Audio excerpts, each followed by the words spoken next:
ഉത്തരാഖണ്ഡിൽ കുടുങ്ങിയ മലയാളികളെ കണ്ടെത്താൻ മൊബൈൽ ലൊക്കേഷൻ കണ്ടെത്തുക എന്നത് ബുദ്ധിമുട്ടുള്ള കാര്യമെന്ന് സംസ്ഥാന സർക്കാരിന്റെ ഡൽഹിയിലെ പ്രത്യേക പ്രതിനിധി KV തോമസ്.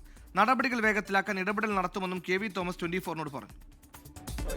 നമ്മുടെ നോർക്ക സെല്ല് വഴി നമുക്ക് കൃത്യ ലൊക്കേഷൻ കിട്ടിയാലേ പറയാൻ പറ്റുള്ളൂ. അങ്ങനെ ചില ബുദ്ധിമുട്ടുകളുണ്ട്. ഒരു ഗ്രാമം തന്നെ ഒഴിച്ചുപോയി. ഡൽഹി ഒരു സ്ഥിരം സംവിധാന ഡെസ്ക് തന്നെ ഈ കാര്യത്തിലുണ്ട്. നമുക്ക് വിവരം കിട്ടുന്നതനുസരിച്ച് നമ്മൾ അതിൻ്റെ എൻക്വയറി നടത്തും. നമ്മൾ ഓപ്പണാണ്. നമ്മൾ ആ കാര്യങ്ങളൊക്കെ എന്നും ഇപ്പോൾ പുതിയ സംഭവമല്ല. ഇതുപോലെ സംഭവങ്ങളുള്ളപ്പോൾ ഇമ്മീഡിയറ്റ് ആയിട്ട് നമ്മളൊരു നോർക്ക സെല്ല് ഉണ്ടാക്കി വെച്ചിട്ടുണ്ട്. നമ്മളെ കൊണ്ട് ചെയ്യാവുന്ന, ഗവൺമെൻറ് ചെയ്യാവുന്ന എല്ലാ കാര്യങ്ങളും ചെയ്യും. ഇമ്മീഡിയറ്റ്ലി CM അറിയിച്ചു. അതനുസരിച്ചുള്ള ഇൻസ്ട്രക്ഷൻ പോയിട്ടുണ്ട്.